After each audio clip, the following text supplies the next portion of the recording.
The Russian sleep experiment. Russian researchers in the late 1940s kept 5 people awake for 15 days using an experimental gas-based stimulant. They were kept in a sealed environment to carefully monitor their oxygen intake so the gas didn't kill them, since it was toxic in high concentrations. This was before closed-circuit cameras, so they had only microphones and 5-inch thick glass porthole-sized windows into the chamber to monitor them. The chamber was stocked with books, cots to sleep on but no bedding, running water and toilet, and enough dried food to last all 5 of them for over a month. The test subjects were political prisoners, deemed enemies of the state during World War II. Everything was fine for the first 5 days. The subjects hardly complained, having been promised, falsely, that they would be freed if they submitted to the test, and did not sleep for 30 days. Their conversations and activities were monitored, and it was noted that they continued to talk about increasingly traumatic incidents in their past, and their general tone of their conversations took a darker aspect after the 4-day mark. After 5 days, they started to complain about the circumstances and events that led them to where they were, and started to demonstrate severe paranoia. They stopped talking to each other and began alternately whispering to the microphones and one-way mirrored portholes. Oddly, they all seemed to think they could win the trust of the experimenters by turning over their comrades, the other subjects, in captivity with them. At first, the researchers suspected this was an effect of the gas itself. After 9 days, the first of them started screaming. He rang the length of the chamber, repeatedly yelling at the top of his young lungs for 3 hours straight. He continued attempting to scream, but he was only able to produce occasional squeaks. The researchers postulated that he had physically torn his vocal cords. The most surprising thing about his behaviour is how the captives reacted to it, or rather, didn't react to it. They continued whispering into the microphones until the second of the captives started to scream. The 2 non-screaming captives took the butts apart, smeared page after page with their own feces and pasted them calmly over the glass portholes. The screaming promptly stopped. So did the whispering to the microphones. After 3 more days passed, the researchers checked the microphones hourly to make sure they were working, since they thought it impossible that no sound could be coming with 5 people inside.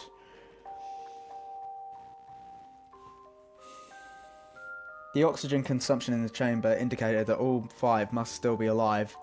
In fact, it was the amount of oxygen 5 people would consume at very heavy level strenuous exercise.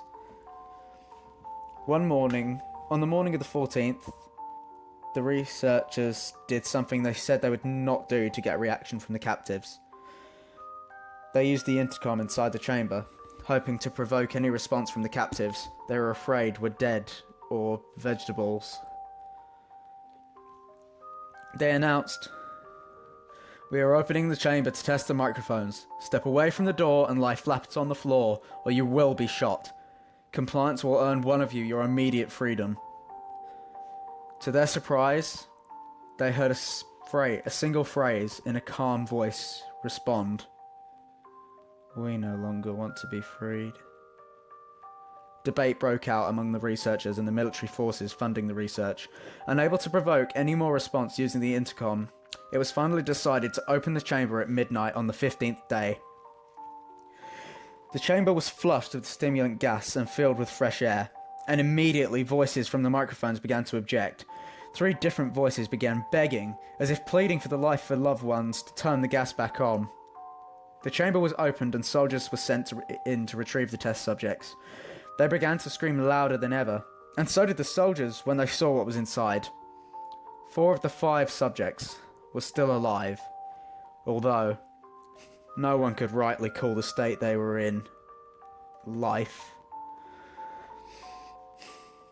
The food rations past day 5 had not been so much as touched. There were chunks of meat from the dead test subjects' thighs and chest stuffed into the drain in the centre of the chamber. blocking the drain and allowing 4 inches of water to accumulate on the floor. Precisely how much of the water on the floor was actually blood was never determined. All 4 surviving subjects also had large portions of muscle and skin torn away from their bodies. The destruction of flesh and exposed bone on their fingertips indicated that the wounds were inflicted by hand, not with teeth, as the researchers initially thought. Closer examination on the position and angles of the wounds indicate that most of it, if not all of them, were self-inflicted. The abdominal organs below the ribcage of all 4 test subjects had been removed, while the heart, lungs and diaphragm remained in place. The skin and most of the muscles attached to the ribs had been ripped off, exposing the lungs through the ribcage. All the blood vessels and organs remained intact. They had just been taken out and laid on the floor, fanning out around the eviscerated but still living bodies of the test subjects. The digestive tract of all 4 could be seen to be working, digesting food.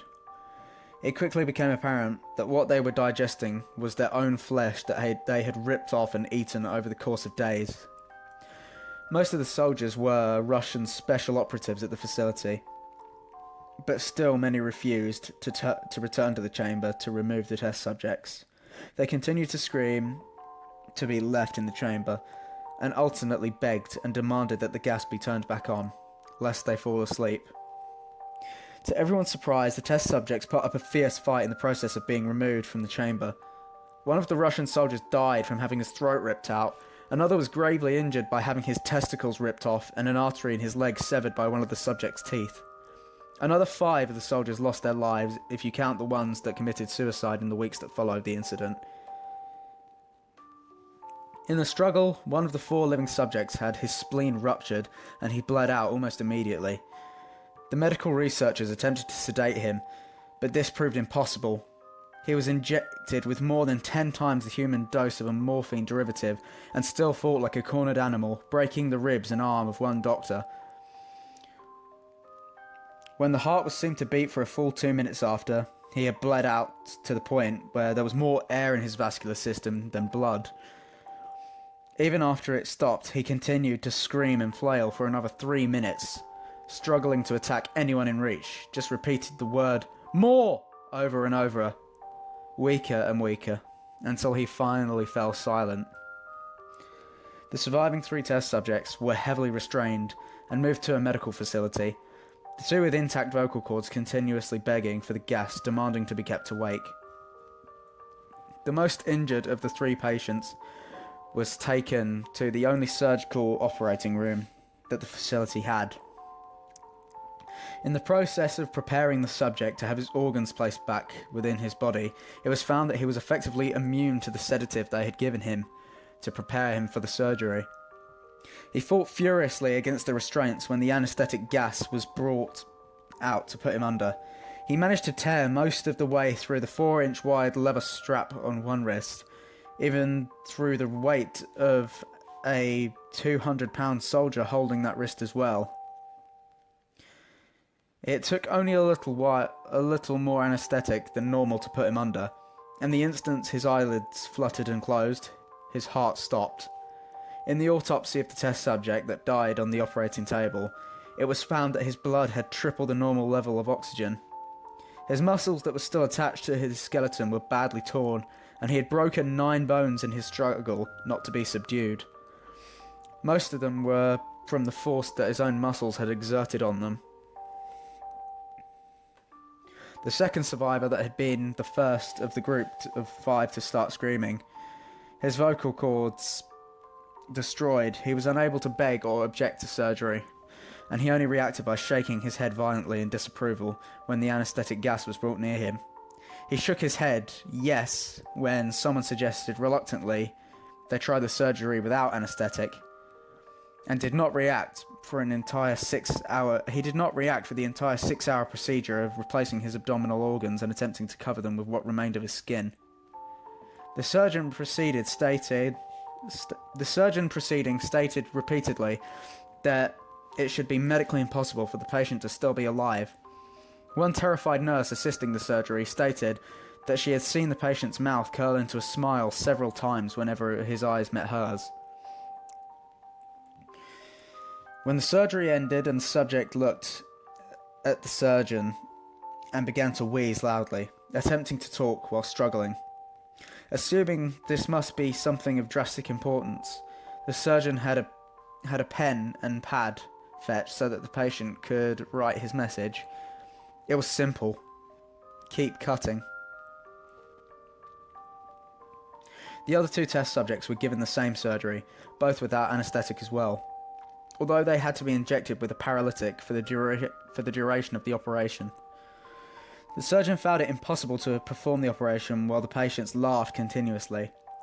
Once paralysed, the subjects could only follow the attending researchers with their eyes. The paralytic cleared their system in an abominably short period of time, and they were soon trying to escape their bonds. The moment they could speak, they were again asking for the stimulant gas. The researchers tried asking why they had injured themselves, why had they ripped their own guts, and why they wanted to be given the gas again.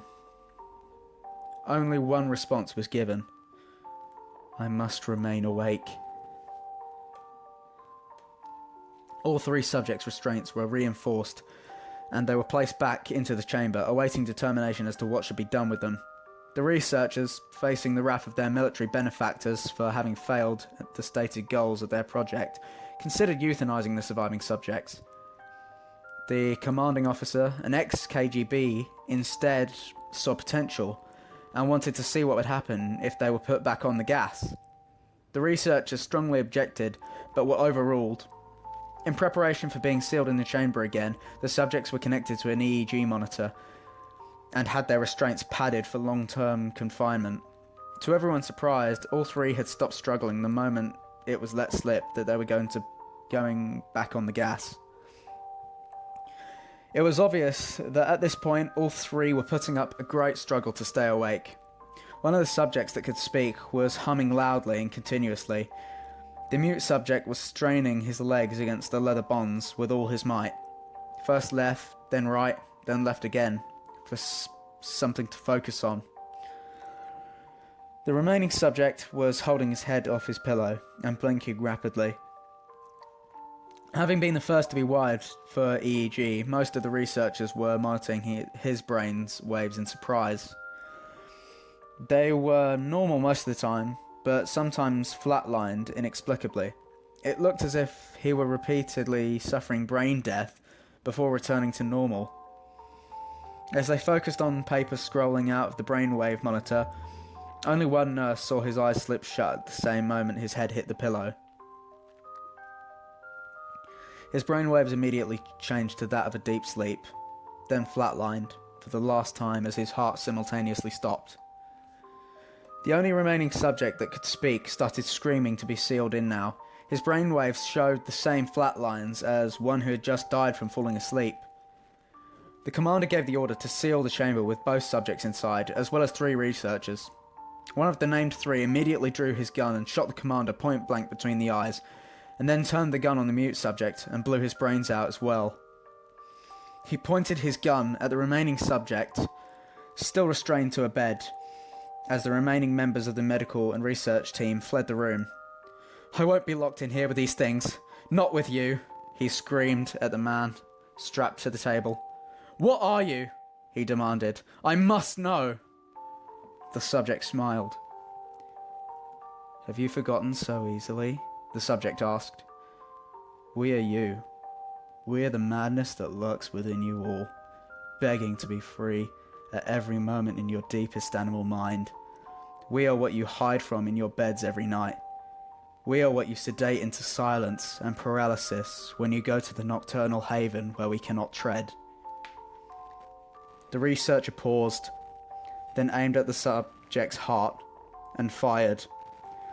The EEG flatlined as the subject weakly choked out, "So nearly free."